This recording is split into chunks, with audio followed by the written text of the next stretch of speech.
ہی نہیں۔ اللہ رب العالمین نے مسجد کے آباد کرنے والوں کو اپنا پڑوسی قرار دیا اور حشر کے میدان میں بلا رہا ہے، این عمار المساجد، کہاں ہے مسجدوں کے آباد کرنے والے؟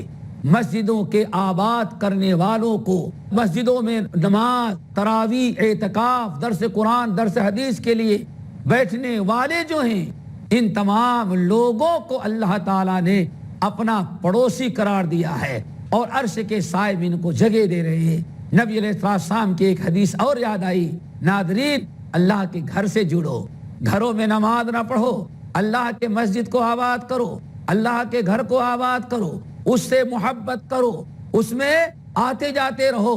اللہ کے رسول صلی اللہ علیہ وسلم ساتھ فرماتے ہیں، اللہ تعالیٰ فرماتے ہیں کہ ہر میزبان پر حق ہے کہ اپنے مہمانوں کی تکریم کرے، ہر میزبان پر فرض ہے کہ اپنے مہمانوں کی وہ قدر کرے، عزت کرے، ضیافت کرے۔ تو میں نے بھی اپنے اوپر واجب کر رکھا ہے کہ میں بھی اپنے مہمانوں کی عزت کروں گا۔ اللہ کے مہمان کون ہیں؟ مسجدوں میں آنے جانے والے، مسجدوں میں بیٹھنے والے، مسجدوں میں ذکر اذکار کی غرض سے وقت گزارنے والے، یہ ہیں اللہ تعالیٰ کے مہمان۔ ہر میزبان اپنے مہمان کی عزت کرتا ہے تو اللہ تعالیٰ بھی اپنے مہمانوں کی تکریم اور تعظیم کرتا ہے۔ نبی علیہ السلام نے ارشاد فرمایا، مسجد میں آنے والا انسان 3 نعمتوں میں سے کوئی نہ کوئی نعمت ضرور حاصل کرے گا، یا یوں سمجھو مسجد میں آنے والا 3 نعمتوں سے کبھی محروم نہیں رہتا، ہمیشہ 3 نعمتوں میں سے کسی نہ کسی ایک نعمت سے مالا مال ہوگا۔ نمبر 1 رحمت منتظرہ، ایک تو یہ ہے کہ مسجد میں جب آئے گا تو اس پر اللہ تعالیٰ کی رحمت کی بارش ہوگی، رحمت کا دروازہ کھول دیا جاتا ہے۔ نمبر 2 اور کیا پائے گا؟ دوسری چیز ہے او اخو یستانس بہ، مسجد میں آئے گا تو اس کو اچھے ساتھی اور اچھے دوست مل جائیں گے، دیندار، اچھے دوست اور اچھے سمجھ بوجھ رکھنے والے لوگ اس کو مل جائیں گے۔ نمبر 3 جب مسجد میں وہ آئے گا پابندی سے، مسجد سے جڑا رہے گا تو کلمۃ حکمت، جب بھی اس کو مسجد میں بات سننے کو ملے گی، علم حکمت کی، فائدے کی باتیں سننے کو ملے گی، ہر قسم کے فضول چیزوں سے وہ محفوظ رہے گا۔ ناظرین وقفے کا وقت ہے، انشاءاللہ وقفے کے بعد آپ کی خدمت میں حاضر ہوں گے اور اس سلسلے کو جاری رکھیں گے۔ السلام علیکم ورحمۃ اللہ وبرکاتہ۔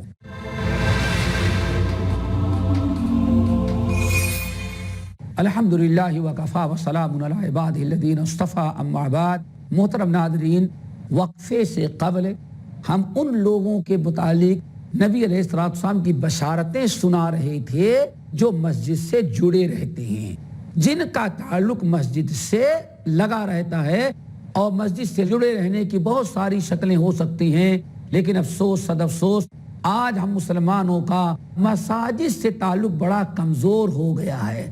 کچھ لوگ تو ہے جو صرف نماز تک آ جاتے ہیں، کچھ لوگ جو ہیں ماشاءاللہ وہ مسجد بھی آتے ہیں، نماز بھی پڑھتے ہیں، قرآن کی تلاوت بھی کرتے ہیں، ذکر و اذکار بھی کرتے ہیں، مسجد سے بڑا فائدہ اٹھاتے ہیں، لیکن ایک بڑا طبقہ یہ ہے کہ مسجد سے ان کا تعلق صرف ہفتے میں 1 دن قائم ہوتا ہے۔ وہ کون سا ہے؟ وہ مسجد کا انتظار کرتے ہیں لیکن جمعے کے دن، اب جمعہ آئے گا پھر اس کے بعد مسجد میں جاؤں گا۔ ہفتے میں صرف 1 دن مسجد سے جڑتے ہیں، اور ان سے برے لوگ وہ ہیں، اور بڑی بدبختی اور بدنصیبی ان لوگوں کی ہے جو ہفتے میں نہیں سال بھر میں صرف 1 مرتبہ مسجد سے جڑتے ہیں۔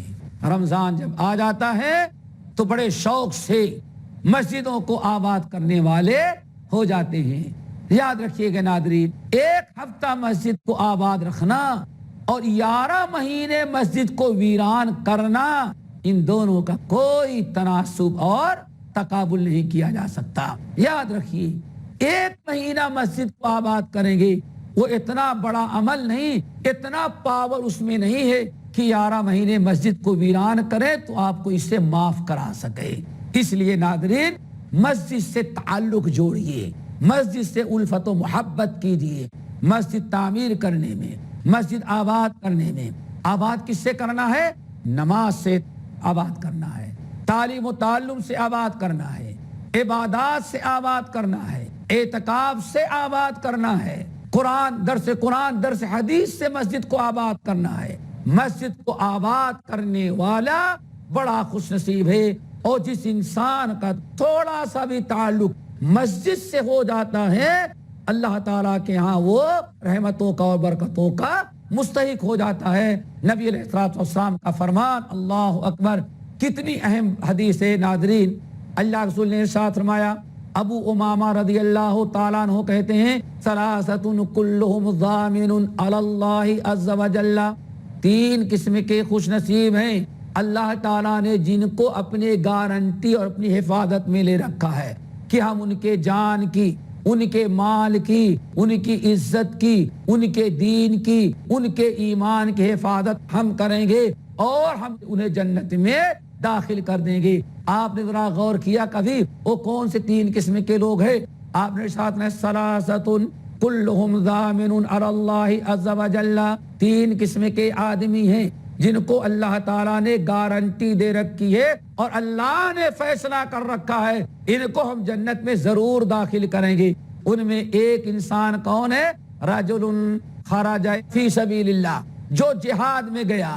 نمبر 2, ورجل ذهب الى مسجد, وہ مرد مومن جو نماز کے لیے, اللہ کے گھر کو آباد کرنے کے لیے, دین سیکھنے سکھانے کے لیے مسجدوں میں آیا جایا کرتا ہے. جو انسان مسجد سے جڑ جاتا ہے اللہ تعالیٰ کے ہاں اتنا محبوب ہوتا ہے کہ اللہ تعالیٰ اس کے جان کی, اس کے مال کی, اس کے دین کی, اس کی عزت کی, ساری چیزوں کے اللہ تعالیٰ حفاظت دینے کی گارنٹی دے رکھا ہے.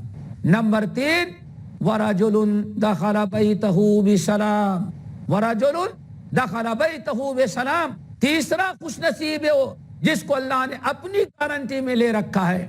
آنے فرمایا وہ مسلمان ہے جو گھر میں داخل ہوتا ہے تو السلام علیکم کہہ کر کے داخل ہوتا ہے. باہر گیا ہوا ہے, گھر میں آیا, دروازہ کھلا, السلام علیکم ورحمت اللہ وبرکاتہ.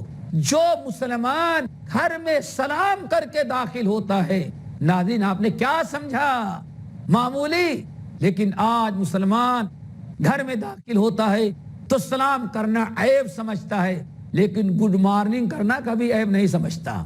السلام علیکم کہنا عیب سمجھتا ہے, گڈ نائٹ اور گڈ ایوننگ, گڈ آفٹر نون کہنے میں فخر محسوس کرتا ہے, عزت محسوس کرتا ہے, یہودیوں اور عیسائیوں کے طریقے میں عزت محسوس کرتا ہے. اور رب کا فرمان, نبی کا فرمان, ورجل دخل بیتہ بسلام, اس آدمی کے جان کی, مال کی, ایمان کی, دین کی, عزت کی اللہ نے گارنٹی دے رکھی ہے. کون؟ مسلمان جو گھر میں داخل ہوتا ہے تو السلام علیکم کہہ کر کے داخل ہوتا ہے, اور اگر توفیق ملی تو پوری کر لیتا ہے السلام علیکم ورحمت اللہ وبرکاتہ. ناظرین بات چلی تھی مسجد سے تعلق جوڑنے کا. جس انسان کا تعلق مسجد سے جڑ گیا سمجھو کہ اخلاص کے ساتھ, سمجھو اس کا بیڑا پار ہو گیا, کامیابی اس نے حاصل کر لی. اللہ تعالیٰ سے دعا کیجئے کہ ہم سب کو اپنے گھر سے جوڑ دے, مسجدوں سے تعلق پیدا کرنے والا بنا دے. آج کتنے لوگ گھروں میں نماز پڑھ لیتے ہیں, اور کیوں گھروں میں پڑھ لیتے ہیں ناظرین وہ بھی بڑے تعجب کی بات ہے. معلوم پڑتا ہے کہ ہاں مسجد میں آنے جانے کا مسئلہ بھی اپنا پسندیدہ ہے. نہیں, اللہ نے مقرر کیا ہے, نبی نے وصول بنا دیا ہے. مسجد میں کیوں نہیں جاتے؟ فلاں مسجد کے امام سے ہماری بنتی نہیں. جب بنتی نہیں تو نماز کیسے ہوگی؟ یہ اپنا فتویٰ, علم کا منہ نہ دیکھا, انگوٹھا چھاپ, نرا اسلام سے جاہل, اتنا بڑا فتویٰ دے کر کے اپنی زندگی برباد کر رہا ہے. کس نے فتویٰ دیا؟ کس نے مسئلہ بتایا کہ جس امام سے آپ کی بنتی نہیں اس کے پیچھے نماز نہیں ہوگی؟ یہ کون سا مسئلہ ہے؟ یہ شیطان نے تمہیں مسجد سے روکنے کے لیے مسئلہ بتایا ہے. نہ قرآن کا ہے, نہ حدیث کا ہے, نہ کسی عالم دین کا ہے. شیطان تم کو اللہ تعالیٰ کے گھر سے, مسجد سے محروم کرنا چاہتا ہے. اللہ کے وعدے سے تجھے محروم کرنا چاہتا ہے.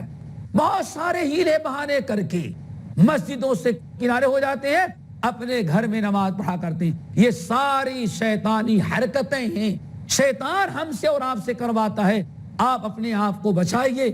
امام کیسا بھی ہو, آپ کا دوست ہو, آپ کا دشمن ہو, آپ پر زیادتی کی ہے, ظلم کرنے والا ہو, نماز اپنا عمل ہے, اس کے پیچھے آپ نماز پڑھیں گے تو آپ کی نماز پوری ہو جائے گی اور جماعت کے ساتھ پڑھنے کا ثواب بھی مل جائے گا. تو ناظرین, اس لیے اپنے آپ کو مسجدوں سے جوڑنے کی کوشش کریں.